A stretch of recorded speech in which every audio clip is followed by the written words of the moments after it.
Welcome to your daily 5 minutes market brief with JPMorgan and Luna. Today is July 29th, 2025. I am Luna. I am JPMorgan.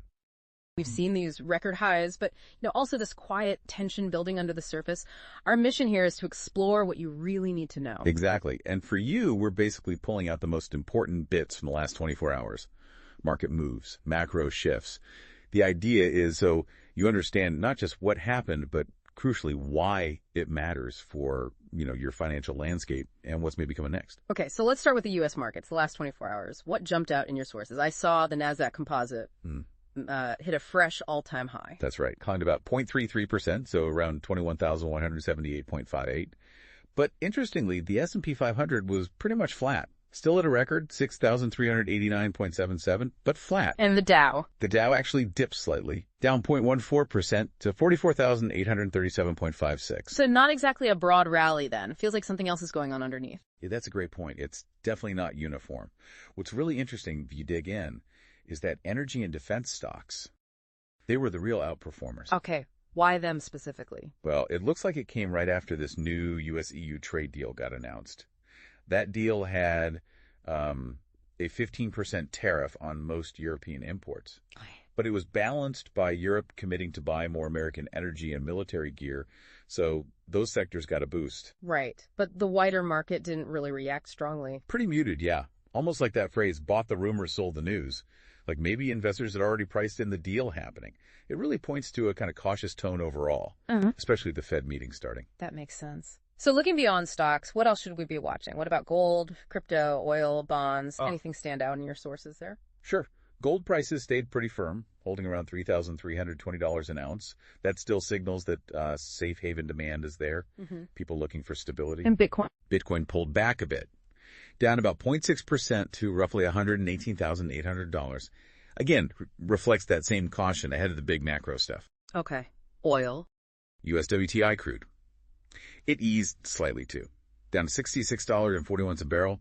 Seems influenced by chatter about OPEC, plus maybe increasing output down the line. And bonds. I heard yields were up. Yep. The U.S. 10-year Treasury yield climbed. Got up to 4.42%. That's up 0.03 percentage points. Yeah. And that's directly tied to new supply hitting the market. Right. And that new supply, it's not small, is it? What's driving that huge bond issuance? What's the bigger picture impact we should be thinking about from your sources? Oh, absolutely not small. The U.S. Treasury's borrowing plans were a huge headline. They're looking to borrow, get this, $1.007 trillion just in Q3. Wow. $1 trillion in 1 quarter. Yeah. It's a $453 billion jump from what they forecast back in April. I mean, just for context, that's almost half of what the entire U.S. government borrowed in all of 2019. That's staggering. And that directly feeds into rising bond yields, right? The cost of money going up. Exactly. More supply means yields tend to rise. Another key thing you flagged was the U.S.-China talks restarting. High-level meetings in Stockholm. Treasury Secretary Bessent meeting Vice Premier He Leifing. They're apparently trying to extend the current tariff truce by another 90 days. Which is pretty important given that August 12th deadline looming avoids an immediate trade flare-up. Precisely. Crucial for market stability right now. Okay, shifting gears then. The big event this week you mentioned, the Federal Reserve meeting, it kicks off today. Everyone expects rates to stay put, right? 4.25% to 4.50%. Yeah, markets are pretty much pricing in no change. Widely expected. So if the rate decision itself isn't really the news, what is the one thing you'll be listening for from Chair Powell? What could actually move markets? It's all about this statement and Powell's tone in the press conference afterwards. Any hint, any clue about their future thinking on policy? Are they leaning more worried about inflation or maybe more concerned about growth? Even subtle shifts in language can really ripple through the markets. Hawkish, dovish. That's the focus. Got it. And beyond the Fed on Wednesday, the week's packed. What else are you tracking from your sources? Oh, yeah, it's busy. After the Fed, Friday brings the big U.S. jobs report, non-farm payrolls. Always huge for Fed expectations. We also get U.S. GDP for Q2 and the PCE price index later this week. That's the Fed's preferred inflation gauge, remember. Plus, earnings season is peaking. Peak earnings, yeah. Over 150 S&P 500 companies reporting. So tons of direct insight into how companies are actually doing, the health of the economy at the ground level. So overall, the mood seems cautiously optimistic. Is that fair? I think that captures it well. Cautiously optimistic. You've got equities near records. Inflation seems to be cooling. Trade tensions are easing for now. The Fed's being patient. But caution is definitely warranted. Got to stay vigilant. Vigilance is key, absolutely, because even though the trend looks okay, this week could easily shift the mood. Like you said, the Fed's tone on Wednesday is huge, even without a rate change.